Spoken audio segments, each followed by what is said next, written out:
less property tax than my neighbor. The increment, that $50,000 difference from 1979 to today, the property tax assessed on that $50,000 goes into the TIF fund, which funds the core programs for downtown redevelopment. So in some ways, it's kind of setting aside a certain area's money to keep developing that certain area. Okay. And I think what Brett's argument was in the piece was that those funds are sort of detracting from downtown Bismarck, or they're taking away from the whole community as far as you're talking about tax dollars collected. So still $100,000 worth of taxes will go into the general fund. Will go into the general fund, and that $50,000 extra goes into this TIF account. Right. So there are a couple of properties, and I think I think this could be revisited, and we're not saying that the TIF program is absolutely 100% perfect. Usually most programs aren't, but there are a couple buildings that weren't here in 1979, like the Radisson. And so the Radisson, all of their property tax goes into the TIF district. I mean, that's kind of an anomaly because most downtown buildings or properties, were here in 1979. So that's one example that is kind of an oddity and probably should be looked at again. When you're talking about TIF and you're talking about the money invested, you also want to talk about what's the return on that money. TIF has a few different programs. There's a facade program and a housing grant. It's basically a matching grant from the city. So they do have to put some money into the property, and it's usually a certain percentage. The developer. Right. The developer has to put some money into the property. They have certain percentages, and then what the max amount of the grant they can receive. The grants usually aren't huge. You're not talking about, hundreds of thousands of dollars. You're talking about maybe thousands of dollars or tens of thousands of dollars. But TIF can also fund certain things downtown, like Quiet Rail, or larger projects like a parking ramp that would help the entire, TIF district, but also helps the community as a whole. Another good example is, let's say you had a vacant building in downtown Bismarck. It's not generating any sales tax. It's not really generating any property tax. It's just kind of there. Right, it's just kind of sitting there.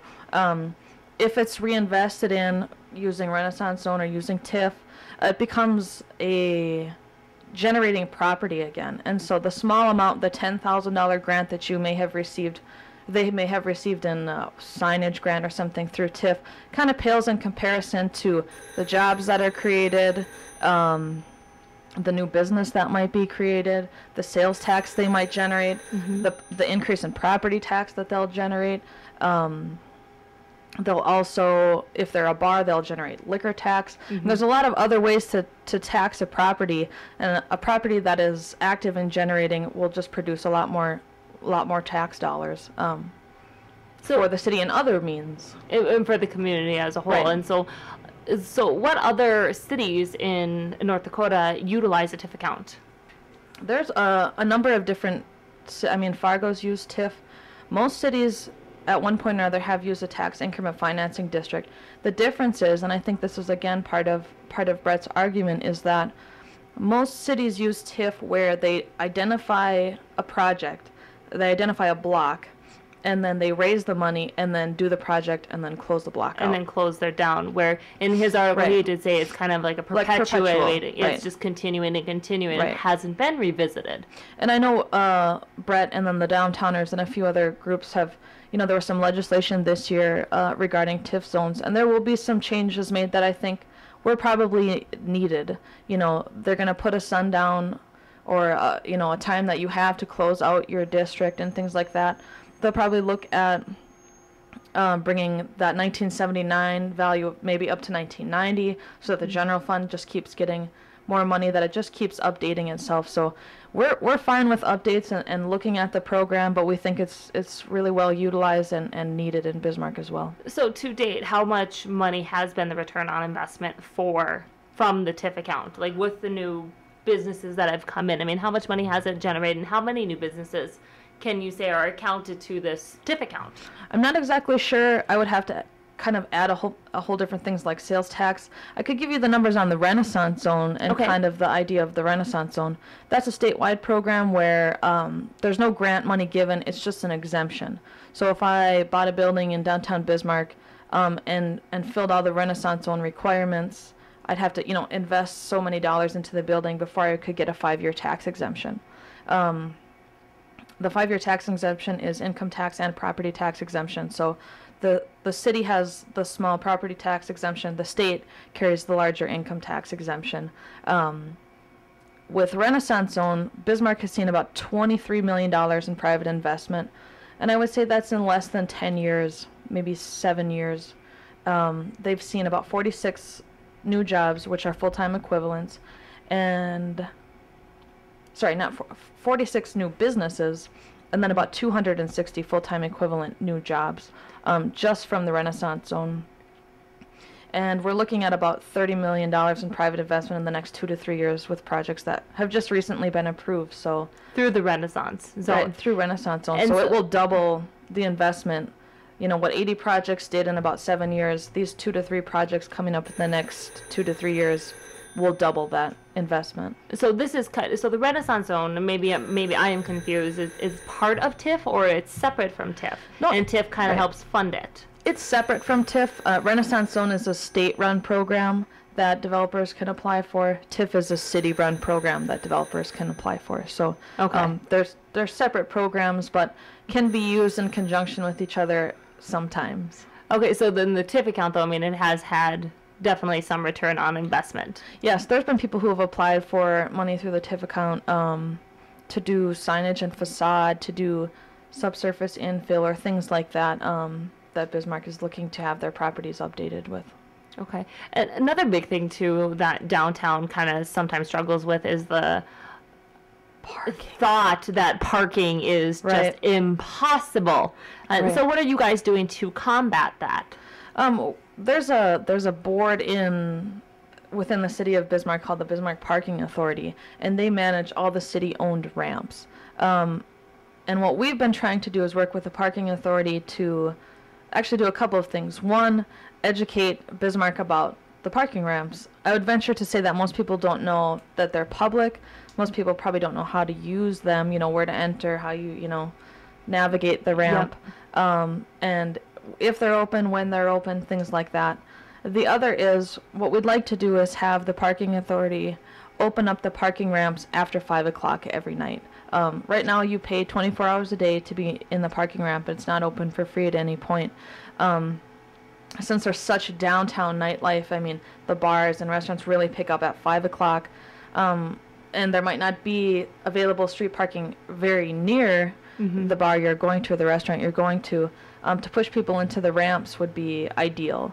Because if you include the ramps in downtown Bismarck, there really is ample parking. Yeah. If you look at street only, that can get pretty tight. So those are kind of the two things we're working on. They're doing a trial period right now with the parking authority where you can get a voucher to park in the ramps from 4 p.m. to 4 a.m. For free for the summer. So where do people pick up this voucher? You can go to bismarckparkingauthority.com, and it's right on the front page of their website. Just print out it'll say summer parking special, print it out, and you could use it. I print out a couple and throw them in my car. You're never gonna, maybe just on a whim come downtown, then you'll have it there and you can park for free. Well, and sometimes too, I know during the day when I've had to do some business downtown, I'll have to park in it, and some of the businesses give you vouchers then as well, so then the parking to you is free as a customer. Is that, do a lot of businesses do that, or? There are some businesses that utilize, it's called the Park Smart program, where they can either pay half or all of your parking fee in the ramps. So I'm not sure if the Bismarck Parking Authority has a list of those businesses on their site, but you could check it and ask them for sure. They would know the businesses that participate. So really quickly here, what else is coming up now for event-wise for the downtowners? I could go through it. I brought a few lists of things, but I could tell you what's opened and what's going to open in the next few months. We'll have Space Aliens barbecues, like you said, is going to open in the Mr. Delicious space. That will be about mid-September. Okay. And that'll be a more streamlined version of Space Aliens, more barbecue, I think less oriented to kids, but more to that kind of lunch and get in, kind of get out type of crowd. Kind of fast casual dining. Hey Ocean, which is a West Coast lifestyle store, has just opened on Broadway. JL Beers is coming in. They've just purchased their burger and beer restaurant in Fargo, Moorhead, Grand Forks, West Fargo. They just purchased the Bain Agency building on 3rd Street here, so they'll be moving in. They'll be renovating and then moving in, within the next year or so. Blarney Stone expansion should be done towards the end of the summer or the beginning of September. And that will basically double the space of the Blarney Stone. It'll double their kitchen. And which is great. They'll expand the menu. Rhythm Records, which is a record store, has opened on Main Avenue on the 200 block. That just opened. Lot 2029, which is a boutique on 4th Street, has just opened. Okay. What else am I missing? There's a lot going on. It's kind of tough to keep it all straight. There's an Amish furniture store moving in where Shooters is on the corner there on 4th and Main Avenue. And then we've got 3 huge building projects coming up. So where Dakota Twin will be an American Bank Center, downtown sort of campus. Yep. Where the Wilhelm lot is will be Steve Pine's development, which will be condos with retail restaurant on the main floor.